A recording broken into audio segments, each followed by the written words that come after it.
Welcome to Post Game Podcast. I'm your host, Joe, and I got my boy B Foster with me. Happy Sunday to y'all.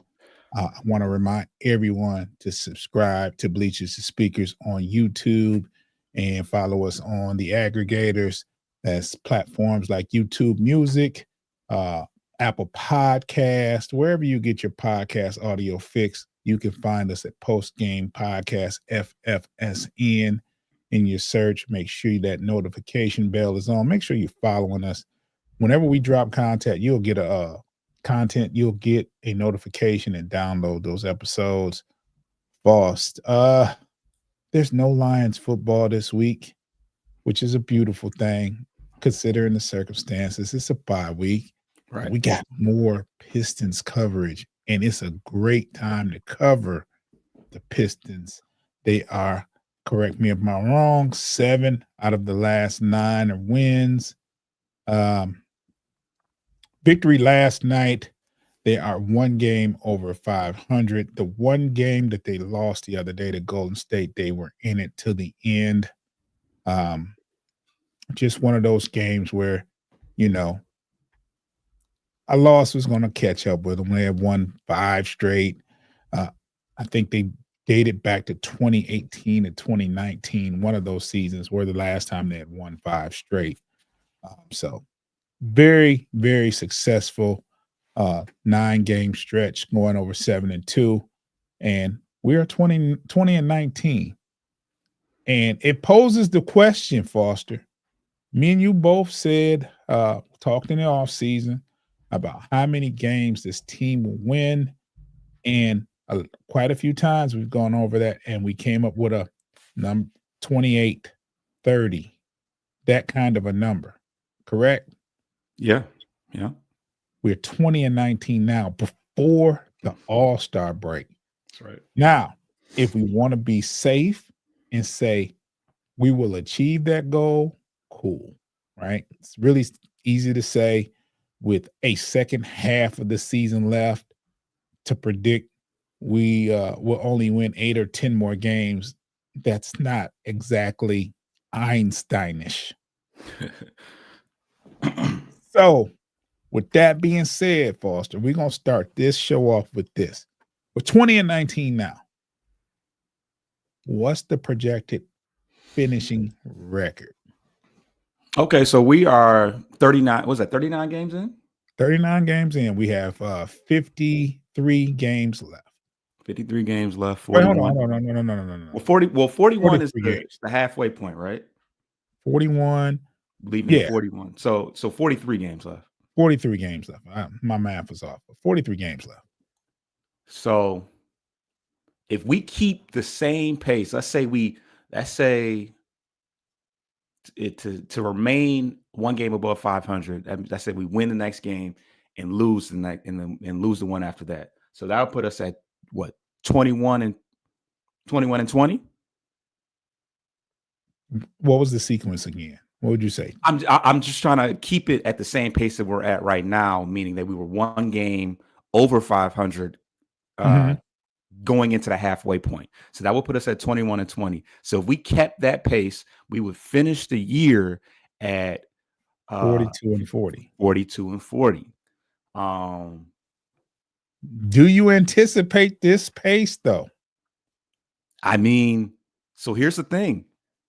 Trajan Langdon has admittedly said that we are ahead of schedule and that we are shifting our priorities from acquiring expiring contracts to help out another team so that they can buy to being a buyers ourselves. So ideally, there's no mindset of fire sale. Let's break this up because it's not working. This is okay. We have a shot. He said it. We need to acquire some people instead of trying to get rid of people for the future. We need to acquire people for this playoff run.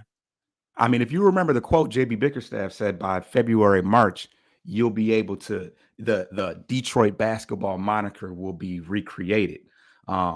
He's a little ahead. So even on his timeline, we're ahead of schedule. We're that energy is already upon us. So yeah, we're planning to improve and advance ourselves at the break.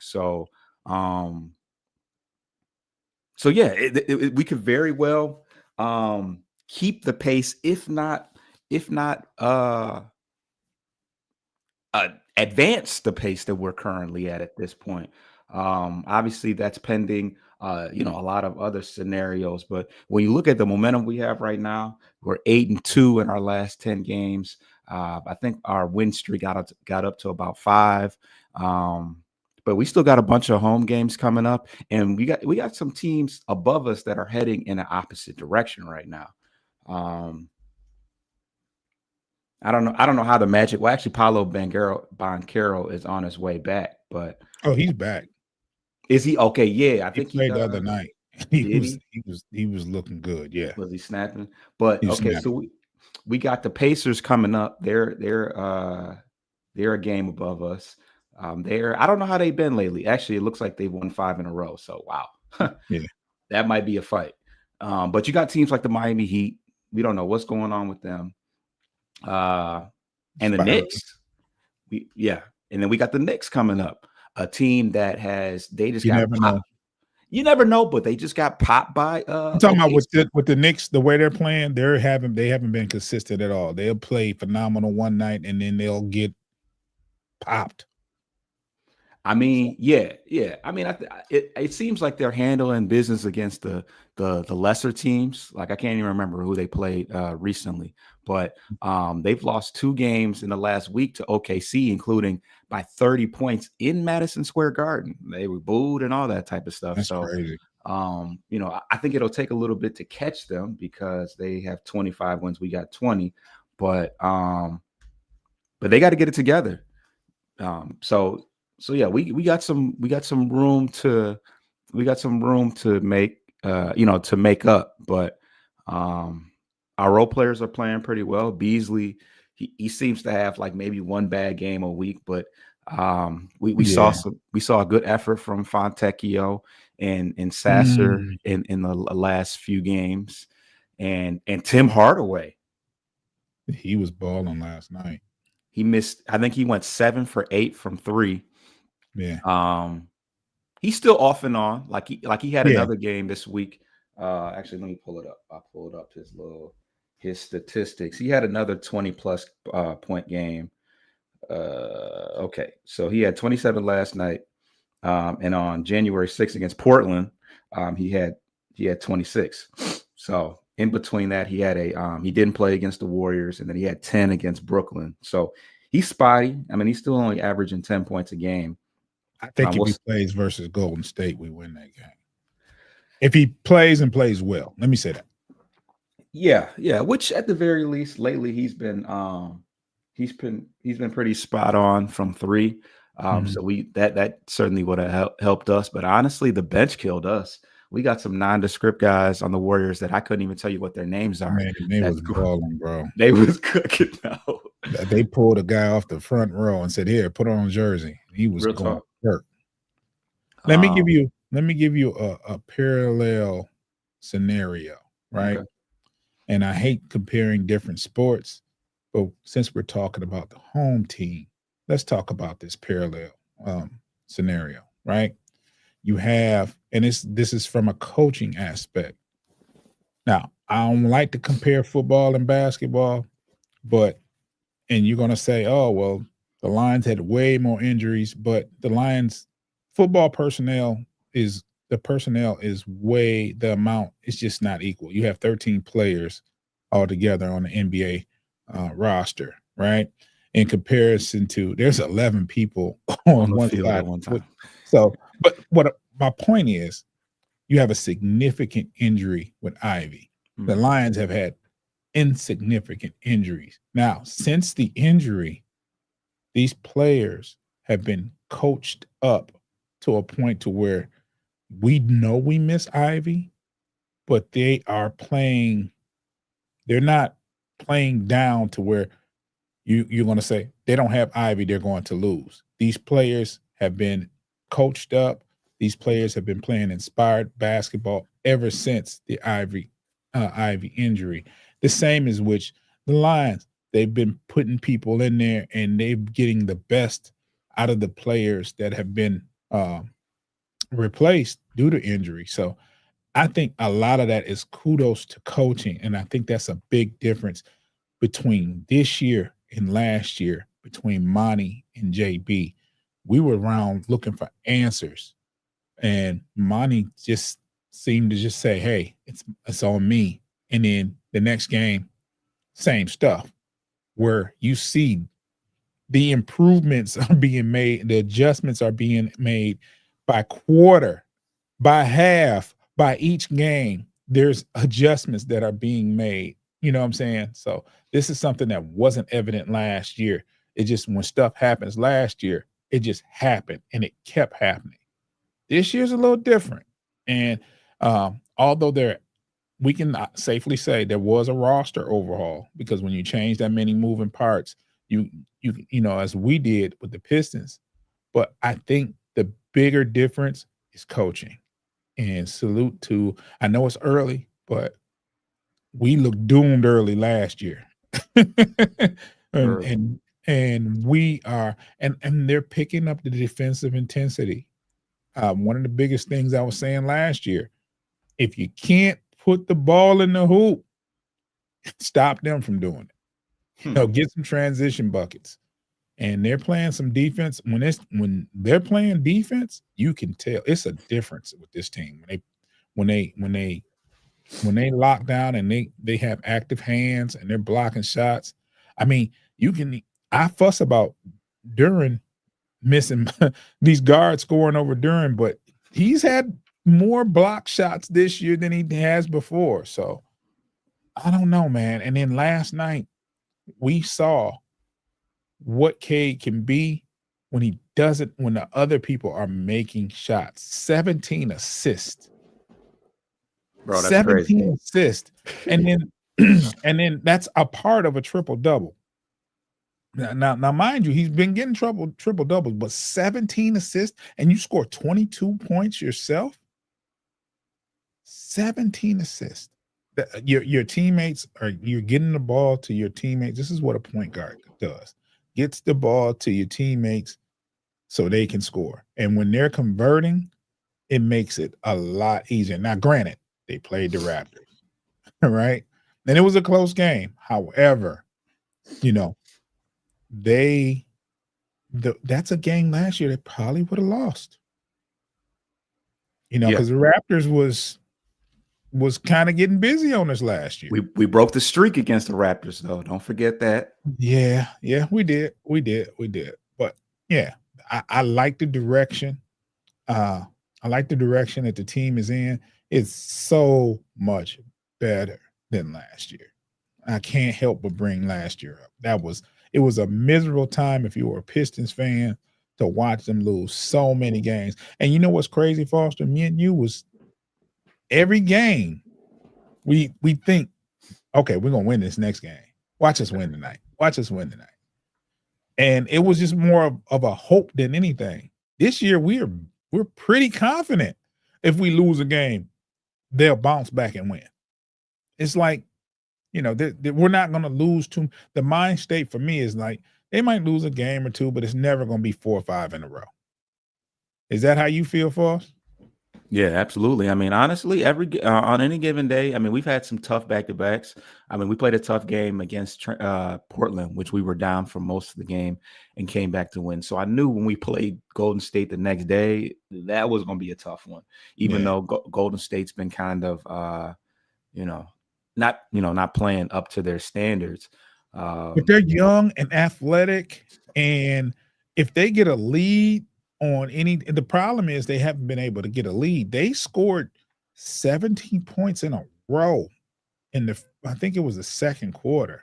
You talking about the Pistons or no, Portland against us. Portland. Yeah, they're young. They built a big lead, and it was like, whoa, what is going on? And the Pistons had to fight from behind, and that's an effort that we haven't seen in a long time in the Pistons. Like to be down that many and to actually fight back and overcome that lead and win a game. When the last time we seen that?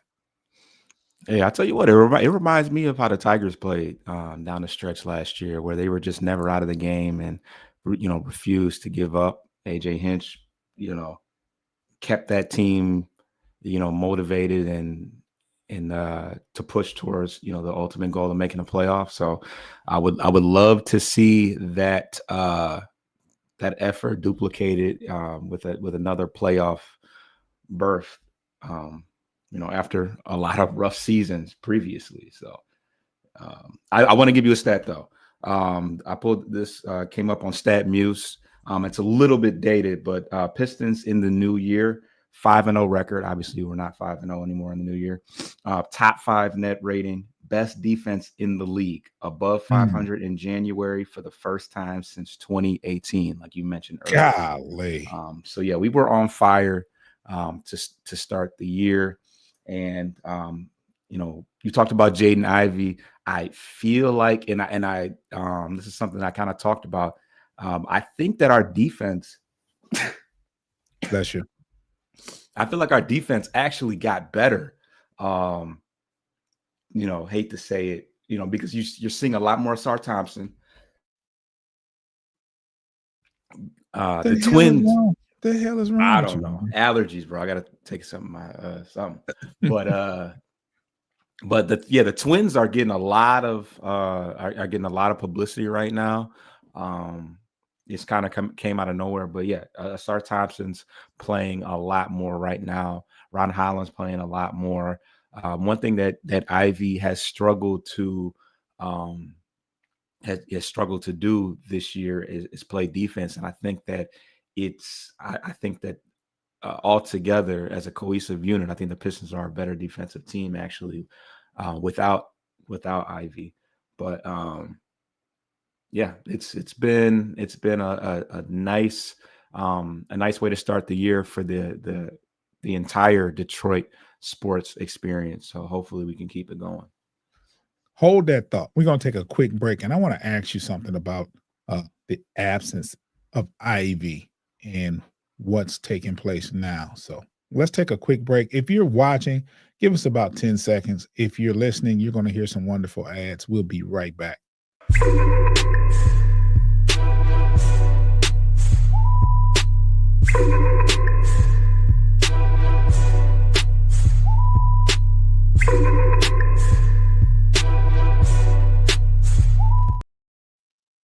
Yes, we are back. And Foster, I was going to ask you, right? With the absence of Ivy, do you see players like Arthur Thompson and Holland, have they picked up the slack, or have they been playing like they usually been playing? Or has it been an overall effort? What is the biggest difference you see without Ivy out there? I mean, as far as Holland is concerned, he's still getting spotty minutes right now, about 15 or so a game. But I think he's making those minutes count. He had a Uh, couple of threes the other game, which was wild. yeah, so I mean, yeah, he's looking more confident shooting the ball. Yeah, I think he went like 3 for 8 or something from three. Mhm. Still a work in progress, but the more that he can, the more that he can be a threat, the the better he's going to be. We're definitely seeing a lot more Asar Thompson. Um, Tobias has been more consistent. But Yeah, the we was two ready to give up on him real early. We was like, "Hey man, what are you doing, bro?" Yeah, he definitely had a rough stretch.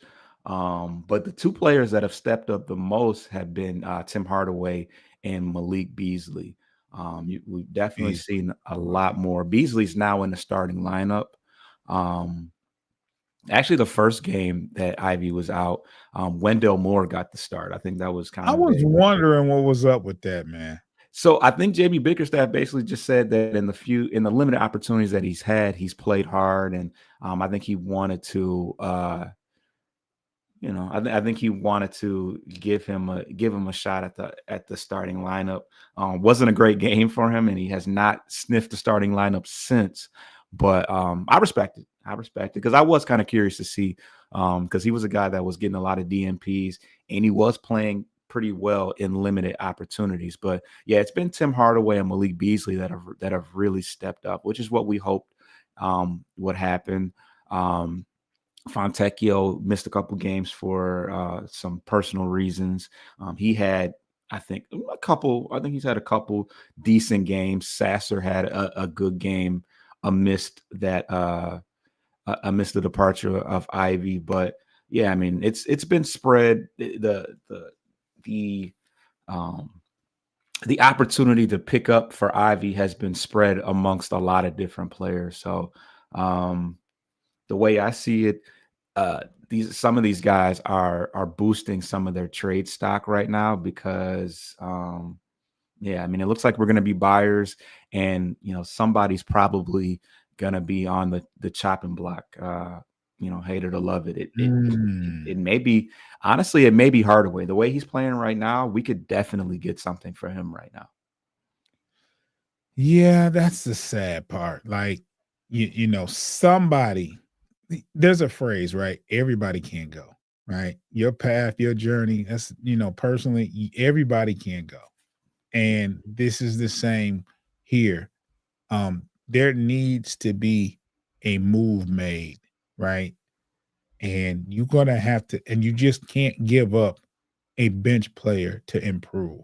You got to give up somebody of somewhat kind of significance that fits a role for another team. Like, no shade to Moore, right? But you can't put up more and expect to get a starter that's going to make a difference in your lineup. No disrespect to Moore. Let's just be real honest.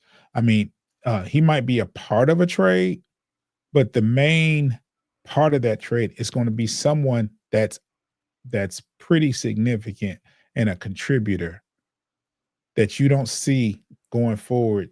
You know, that's that's not going to be there going forward. That's just the reality of it, and you have to give up something to get something. So I'm cool with it, and I thought before the injury it was going to be Ivy. Yeah. Yeah. I I thought mean, honestly, um I think more the reason why that's not going to happen is because of the optics of trading somebody that injured himself.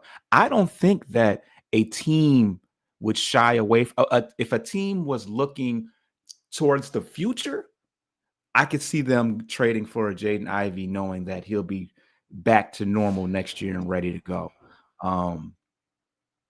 Because you can trade anybody. And assuming you don't need, I thought they had to pass a physical before they. maybe you Or can. is that football? I might be getting it confused. I, I I mean, if you know that he's hurt, it's different when you're acquiring somebody and you're not sure whether or not they're healthy or not. But if you're aware that he's injured and you're at peace with that, then maybe you can.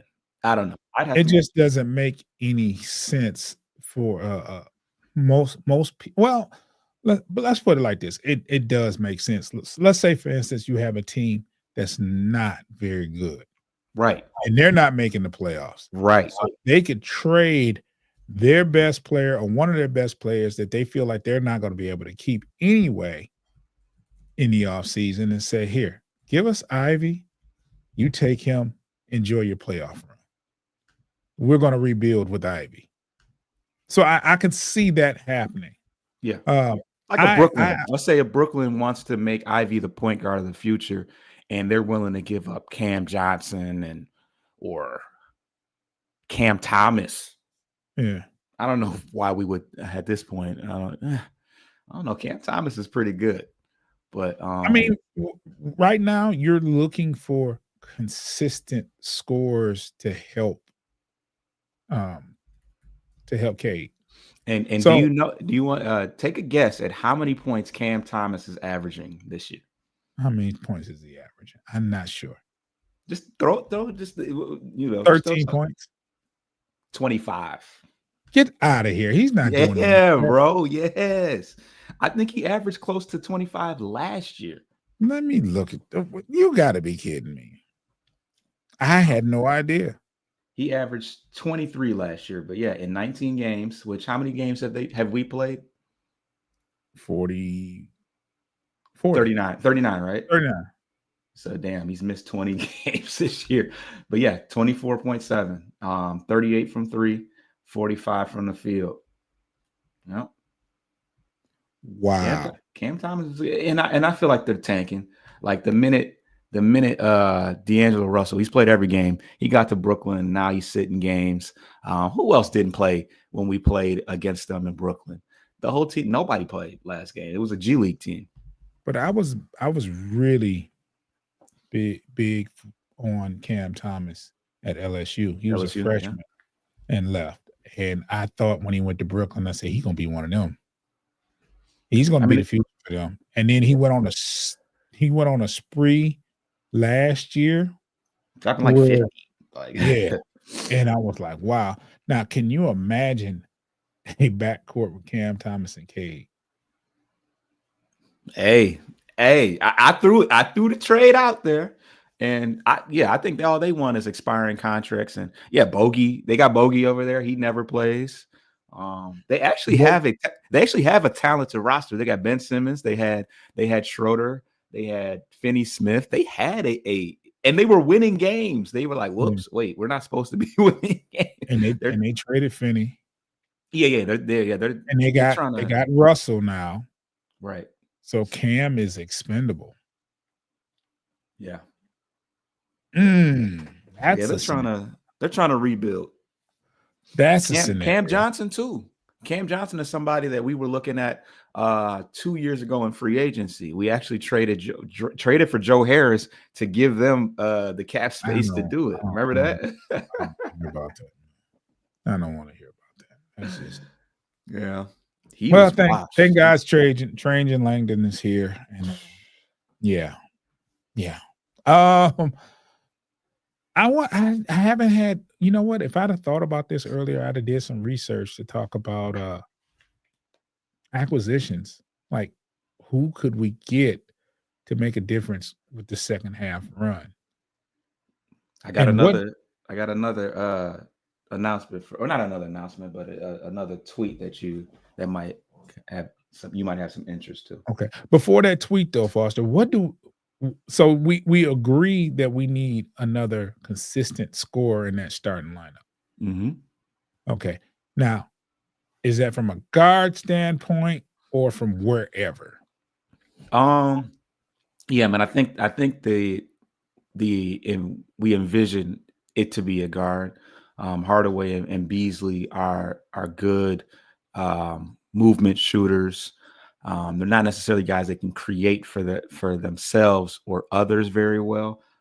So yeah, I think that a guard that can go and get his own and possibly be a secondary ball handler when Cade's not around or when Cade's playing off ball. Yeah, I think that's what we focus on. But I've seen a lot of people say Miles Turner is a guy that they would like, who's a floor spacing big man. They say he has connection. He has ties to the Dallas area. We obviously have a lot of guys from Dallas, from Ron Holland, Cade, Sasser, Dennis Jenkins. So just throwing that out there too, and he protects the rim pretty well. So let's see your tweet before I bring something else up. Or let's talk about your tweet, because I don't want you to forget about that.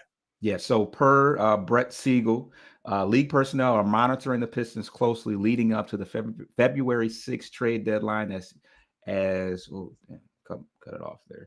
As team who could suddenly become buyers, sources told Clutch Points. Out of all the landing spots for Brandon Ingram, Detroit makes the most sense.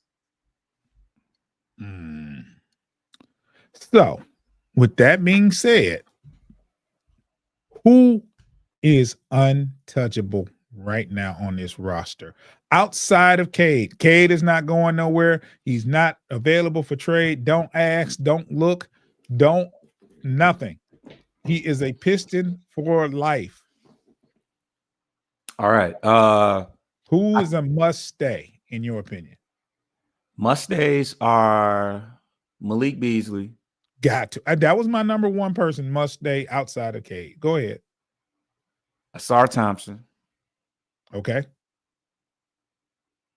and the only other person I can think of is Isaiah Stewart, but there's probably a price out there for him. I just love his I just love his fire and passion and just the mentality that he brings, because he be whooping the shit out of people. Hey, bro, you're not gonna agree with what I have to say. Okay. I mean, I granted, yes, I don't want Stewart to go anywhere, but I don't want Duran to go anywhere. Oh, come on. I'm like Anthony Hamilton. I can't let go. But here's my thing. Okay, so you said he's You can getting get more. so much for him too. But go ahead. You can say that he's getting more blocks than he got last year, but blocks can be very deceiving. Like I you get might it. you might accidentally, you know what I mean? Because it's just like steals. Some of the most mediocre defenders get can manage a steal a game by accident because they gamble all game. You know what I mean? Like some of those, when you really the eyeball test, not the statistics, but the eyeball test, there's a lot to be there's a lot left to be desired from him defensively. And I don't know. Yeah, you, like you said, you can get, I feel like his ceiling is so high, and he has a couple games where you're like, okay, but it's just not consistent enough for me. Like he's not a threat offensively. If he's not dunking the basketball, he's not scoring. And it needs to be an alley-oop. He still gets on those putbacks. I mean, this guy is just a physical specimen down low, and he just still gets blocked on putbacks. It's like, dude, if you don't, he's just hesitant. I don't know. I feel like there's just so much more that he could be doing, and he just doesn't do it for me on unless Cade is now. He did have a fast break where I think he made a alley-oop. Who was it to? I think it was to Asar or something like that.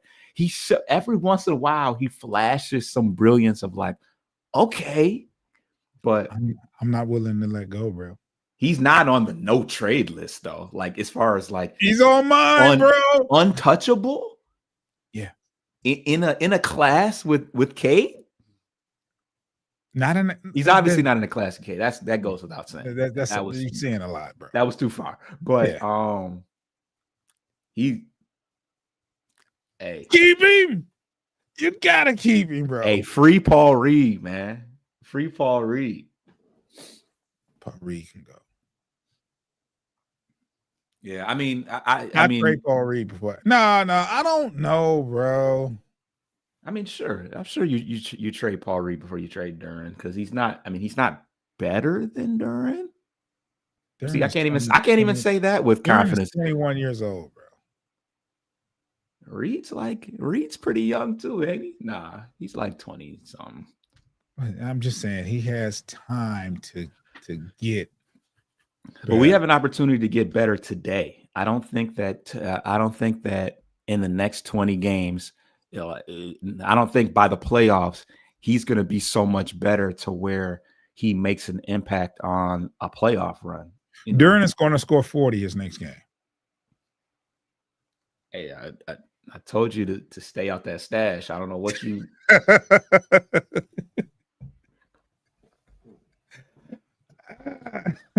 I'll be right back. I gotta grab my charger. I'll be right back. Yeah, go ahead, man. I'll filibuster. That was a joke. Would I be surprised if he scored 40?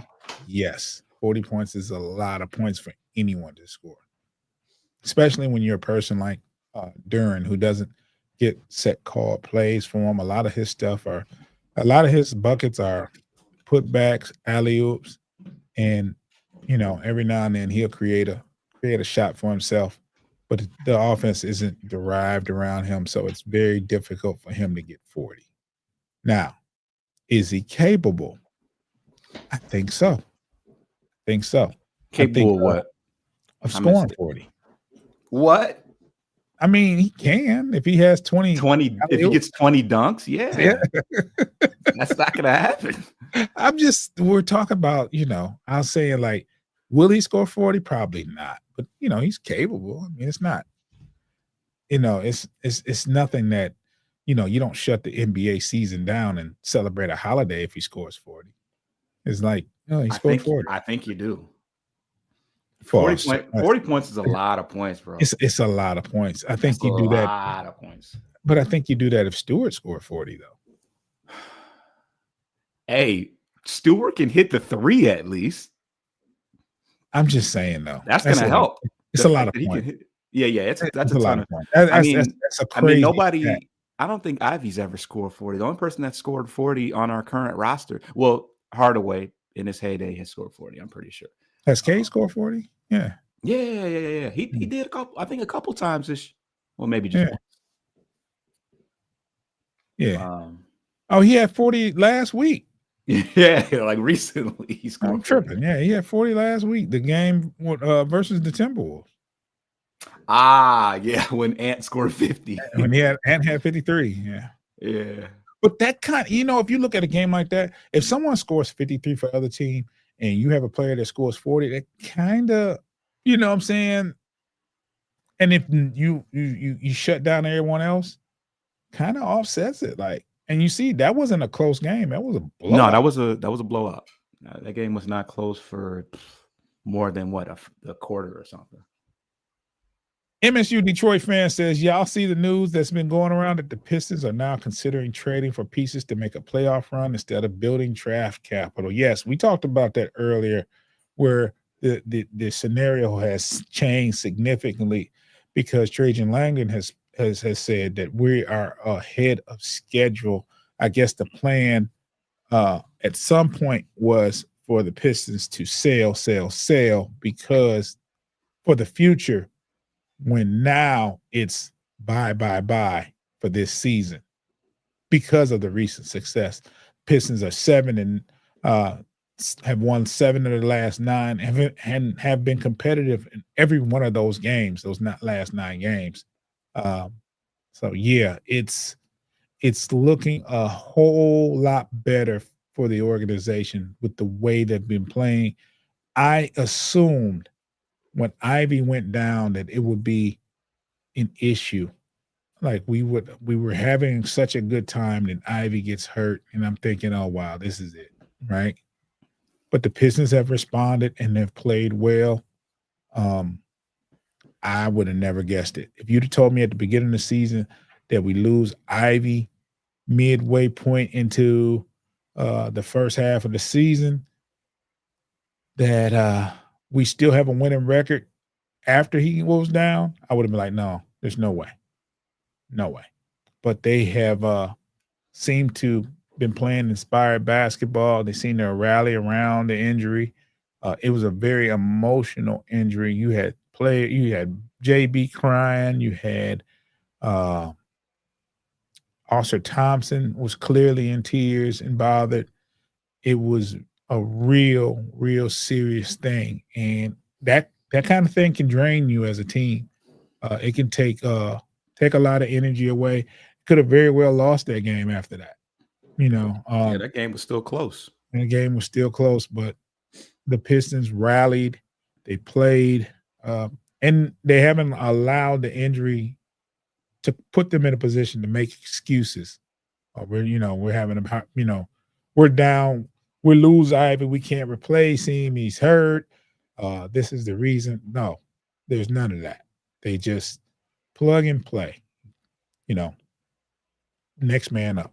Next man. I love the next man up mentality, and I really love it when that's the mentality and it works. So big difference. So when does the Pistons play last night? When is the next game, Foster? Next game is tomorrow against the Knicks, I believe. Here or in Madison Square Garden? I had the schedule up. Let's see if it's still up. I don't believe it is. Let's see here. That's in New York. Yeah. I think that's going to be a tough game. Anytime you play the Knicks in New York is tough, and then they just lost by 30 in New York. So We just beat them. The last time we played them in New York, we beat them. It was another big game for Cade. So the Knicks will definitely be playing with their backs against the wall because they have been skidding. Their bench is not giving them any production right now. My dog Mikal Bridges had zero points against the Thunder. that's your boy, man. So yeah, it should be a good game, but I'm definitely gonna be tuned in. So Okay. winnable game though, definitely a winnable game, and yeah, winnable game. We should be right back here tomorrow doing a Central Division show. We didn't have one last week. I don't know what happened. I didn't see any messages saying let's have a show tonight or who was hosting. So this makes up for it because we don't do a Pistons show on Sunday. But I'm looking forward. It's mighty funny, Foster, how we Now started that we start winning, and we have something good to report on Monday. We don't have the Central Division show no more. Like, what is that's going what on? we gonna keep I, I smell this got Chicago Bulls written all over it. The guy that organized it is a Bull fan. This is what I'm saying, man. This is what I'm saying. This got Chicago Bull-ish all over it. Anyway, Foster, you want to put a bow on this, or do you have more to talk about it? We can continue to talk. I mean, but it's up to you. At some point, I definitely want to talk about more trade candidates and weigh the options of certain players. But we can get to that at a later time. But yeah, the Pistons have been real hot. And we said in our goal going into this year was to just be competitive, be hanging around that playoff play-in area and put some pressure on Trajan Langdon to have to make moves to make the team better this year. We're tired of lottery picks. I want to say our 2025 first round pick is going to New York anyway. So no reason to tank and root for a lottery pick. We're not going to get the number one. We're not going to get the number one pick anyway, so it doesn't matter. But it's just nice to see that the buzz of the Pistons is starting to get out to the casual fan that doesn't necessarily watch the game on a day in and day out basis, and you're starting to see that in the attendance. You're starting to see more of the stars. They said Monica and Lil Scrappy was at the game. I don't know what's going on in Detroit, but I feel like that was a little, That's random. odd. That's Yeah. odd. And the Hawks are doing well. Maybe they Yeah, were up to something. Yeah. I'm sure they were down here for something, but there's plenty of other stuff to do in the city besides a Piston game. And then of course a lot of the Lions are popping out as well. So that's always fun to see. But yeah, MSU Detroit fan says Ivy being down hurts us in the fact it'll be harder to trade someone that can get us a good return. Yeah. It's a different. I just knew he would be trade bait at some point, unless he was phenomenal. He would have to be phenomenal to stay. He could be good, just to he could be good and still be traded. But yeah, the fact remains that I don't think they're going to be able to trade him with him hurt. Yeah, and it's I mean, imagine I would knowing Jaden Ivey, I think he would probably bawl his eyes out if he got traded. It While seems kind of dirty to trade somebody that's hurt. Like, okay, you're not here. especially Ivy. Ivy's such a good guy, and he's, I mean, he had an interview, I guess, and he said that those first couple of days after that injury, after the surgery, he said were some of the toughest days of his life. So it's like, Man, you can't trade him, man. it's hard. It's like, hey, all right, man, peace out. Like, so it's gonna be interesting. But I mean, Langdon has already came out and said that they're shifting their focus and they're hoping to buy at the trade deadline. So he's got to have something cooked up. I mean, You would think. yeah. I've seen stranger things. Yeah, I just hope that it's not I just hope that Stewart has nothing to do with it, because that dude is crazy. Now, MSU Detroit fan says, I've said maybe do a package deal with Fontecchio and Sasser. Bro, You that's know not gonna what? get you anything, though. I don't think that's going to get you anything, but if it did, that would be phenomenal. Yeah, because I'm Right. at peace with that. I rock with Ivy. Fontecchio has been somewhat of a disappointment, but he has always shown potential to be a good floor spacer. Yeah, I mean, yeah, that would be nice. MSU Detroit fan said, I would say Wendell Moore, but Bickerstaff likes him, so I don't think that's going to happen. Now, Nah, what you I don't like will him that say, much, I don't think. now what I will say is, if you can put Fontecchio, Sasser, and Hardaway, you might be able to get something. It may not be along the likes of a Brandon Ingram for that, and it might not be a Cam Thomas, but you could get something. And I think you don't trade something for something. Yeah, that's the same something that we already probably We already possess. have that something. MSU Detroit fan says, I would say Tobias, but most teams wouldn't trade for him. I think the ship is sailed for trade value for Tobias. I think I don't know, man. The way he's been playing, maybe. I mean, he's only on a 2-year deal. If it was a 1 year, if it was an expiring deal, if it was a 1-year deal, I think that his value would actually be pretty good. But he's making a pretty penny, though. He's making what, 20 million or something like that. It's not untradeable, though. I wouldn't say that it's untradeable. He'll just have one more year remaining after the rest of this year. So yeah. So you want to put a bow on this? Yeah, that was the bow. That was the bow. Yeah, hopefully we can continue the success that we're having. Hopefully we can continue the success and just keep an eye out, because the trade deadline, what did I say, February 6th? That's only February 6th. That's a long time. Nah, it's less than a month, though. I mean, I want it now. I mean, let's not be hasty, we got a couple more games for Tim Hardaway to continue to boost his trade stock, because he's still only averaging 10 points a game. We're not going to jump out the window and say that he's untradeable because he's had a couple 20 plus scoring games. If we can, there was something else I wanted to tell you, Foster. Yeah, hold on. I got to look this up. But keep going on. I'm sorry. Yeah, I think that Tim Hardaway is the ultimate trade piece, just because he's a veteran. He's a guy that's got experience playing off ball. Those are the type of guys. You can never have enough guys that can spot up and shoot. And he's on an expiring deal. You're not on the hook for any more money past this year. But he's a guy that can definitely still play basketball at a pretty high level. So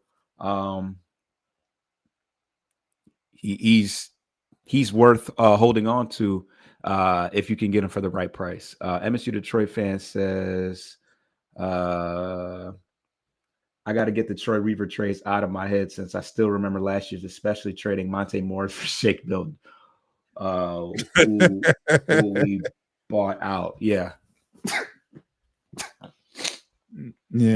Yeah, that was wild. The roster got pretty crazy by the end of the year. We had Quentin Grimes and that's what I was about to bring up, Foster.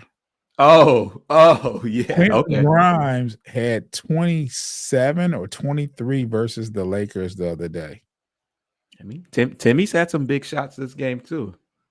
Yeah, Um, Quentin Grimes was balling against the Lakers, and I yeah, was like, "You mother! Oh my gosh!" yeah. Somebody said that he didn't want to be here. I mean, that's very possible. I thought that the It fact makes sense now. I mean, yeah, it does make sense now. I would have thought that him playing with his former teammate Sasser would have been you know would have been a fun opportunity for him, but yeah, he didn't play very much for us. He had like maybe one. He had one good game against New York. Not ironic at all. Uh, hmm. MSU Detroit fan said, "I didn't say Hardaway since if the Pistons do make a playoff run, I'll trust Hardaway to be a veteran guy with playoff experience over Harris to lead the Pistons." Over Harris. Oh, over Tobias. Tobias. Eh, I mean, I feel like him and Malik Beasley are somewhat redundant. That's the only reason why I say if Hardaway can sweeten the deal for us and go get somebody that's younger and more of a creator. We need a creator bad. Like um we just literally don't have anybody else that can create for themselves or for anybody or for anybody else right now. Sasser is just not that's not what Sasser does. I think not Tobias. I think Asar has the potential to be that person, but he's obviously inexperienced. And yeah, there's really nobody else that can do it. We'll see. We'll see. J- Mm, I MSU Detroit fan, no. No. No? No. Why not? Tell me why. Tell me why not. There's other people. Okay, let me read the hot take. MSU Detroit fans said, hot take, Jimmy Butler. I was gonna ask you. I was gonna ask you if we were gonna get into trade talk. I was gonna ask you what did you think about that actually. Just the players that are now, would I trip if they got Jimmy Butler? No. Right? I just have a preference of a few other players in front of him. So who do you like over Ingram, Cam Thomas. Ingram is hurt right now, and so is Cam Thomas. I mean, Butler is but we've seen how Jimmy Butler has acted when he was in Philly and say, I don't have a role, I don't know what's going on. And then you see what's going on now in Miami. I think he just wants to win, and I think he realizes. I saw a list of the players that they've traded for to put around him, and like obviously Bam and Tyler Hero have already been here, but outside of that, I mean, do you remember the game? Do you remember the bubble game against the Lakers where he was literally just dejected and just torn down with fatigue? Like Jimmy been playing by himself and Yeah. carrying teams to the finals by himself. He Yeah. wouldn't be by himself here. We know even if they get rid of Duran or somebody else, we know Cade will be here. You want Jimmy Butler here. I'm not opposed to it just because Jimmy Butler's a winner. He's somebody that he's first of all, I saw him play against us this year and he had like 19 rebounds. Like Jimmy Butler is like And I'm in the same boat. I'm not opposed to it. Yeah.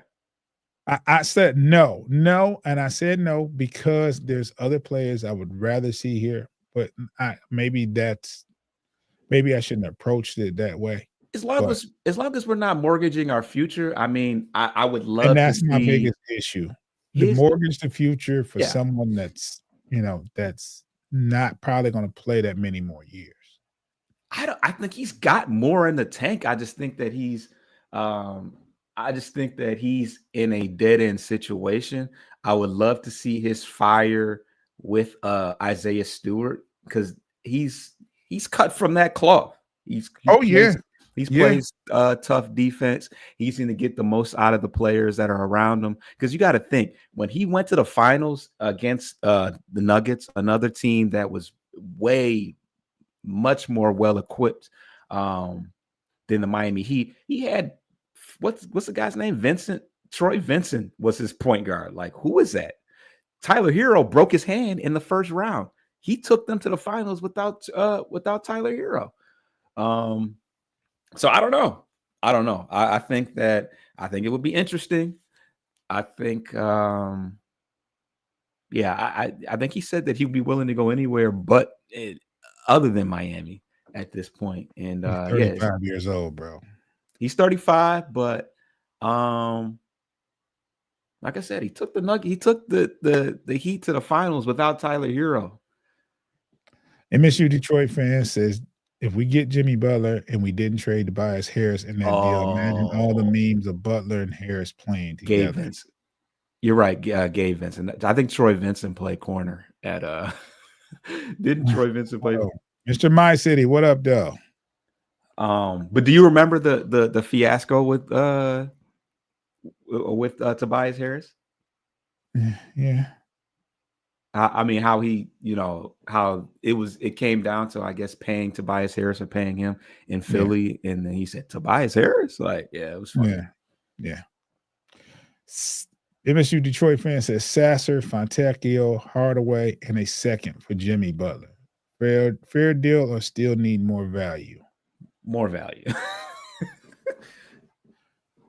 Miami said that when the suspension is over, he's coming back and playing. So I don't think that they are planning on trading him. Well, that's the thing. Pat Riley has stressed he's not going anywhere. Yeah. So I don't think so. Usually when they say, hey, he's not going anywhere, it's one or two things. He's really not going anywhere, or the price is very, very high to get him. And I just don't want to. He said a second. I don't want to mortgage the future acquiring Jimmy Butler. 35. No. He's 35. And the reason I say that, he's 35 and he could go to a team that's almost on the cusp of winning. And with him being 35, he can win a championship and ride off into the sunset. That'd be nice. That'd be an ideal scenario for him. Mr. My City says, I think we just need to let the ship sail on this season. We already have no idea what we have yet. This team is beginning to figure it out. I'm not rushing to make any move yet. I don't know about that. Hey, man. I hate that Ivy got hurt, because the opportunities would be endless with a player like him healthy. MSU Detroit fans says, so getting off the Jimmy Butler talks in the Nets game, both Dennis Jenkins and Bobby Klintman made their debuts. Yep, Bobby finally got some tick, got a couple of rebounds. Okay. I missed it. I didn't see it. Yeah, I was actually listening on the radio, in fact. Okay. Yep. So I want to see Bobby, what they have in Bobby Klintman. Want to see what they have. What you mean? Obviously he's not going to play major minutes, but I like to see him get some minutes and do certain things to earn him more. Mr. My City said, let's go get some Amani Bates. Yeah. Yeah. No. Yeah. It wouldn't cost much. Oh, yeah. It costs nothing. Go get him and see what he can do. I trust Cleveland's judgment. They're doing pretty good. Hey, man. Cleveland is so good. You don't need to bring nobody up from the G League. They weren't that good they were good last year. Yeah. But mind you, JB was on Cleveland, was coaching Cleveland last year. So Amani wasn't Amani last year. I think is he much better than he was last year? The way he's balling in G League, yes.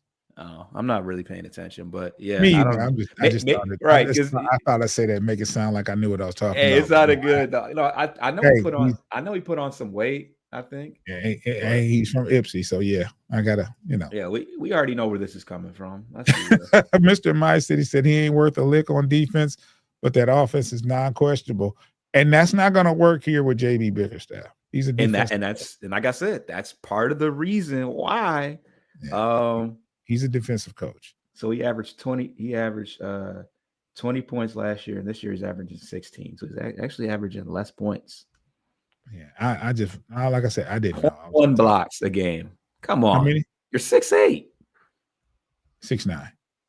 Or see, well, I'm looking at it says 6'8" on the thing, but yeah. Okay. Yeah. But yeah, so how you 0.1 blocks, bro? That's like 1 block a year or something like that. At 6'8". Like, come on, bro. Oh boy. Yeah. Let's get out of here, man. We've been here over an hour. We Foster already put a bow on it. I just want to remind everyone to subscribe to Bleachers Speakers on YouTube and follow us on the aggregators for your audio fix. And check us out. Look, we set a goal for 200 subscribers on Bleachers Speakers, right? We've surpassed that goal. But now the goal is 300. So go to that YouTube page, subscribe, share, like, look at some of the material, and you'll see why people have subscribed. Make sure you share the material, share it on Facebook, share it on Instagram, do something, man. Help us get our subscribers to 300. We're pushing for that for February, and then we're going to make a push for 500. So, but we got to crawl before we walk. We've been putting in all this work. We do organic material. We have our own style. We do featured player profiles. There's Pistons, Lions, and Tiger stuff on that channel. We've been very consistent with putting out media content on those channels. So please subscribe to Bleachers to Speakers on YouTube. Foster, you got anything else before we get out of here? Nah, man. I need that Detroit basketball channel on the way out, man. Man, let me find it because this has been so. My bad. No, you called me on guard, but I'm here, bro. Detroit basketball. Hey, man, you called me on guard. We ain't hit the button in a while. And we've been good, man. That's crazy. You gotta have it on deck when we good. I mean, I've been waiting for the cue, right? Waiting for the cue on the Central Division show. I haven't done that on that show, but Detroit. I did it 3 times this show, so it is what it is. Subscribe to Bleachers to Speakers on YouTube. Get your lick back. If a nugget gon' do something, ain't no chit chat. Better stay up out the way, don't get your shit splat. Stop letting shit slide.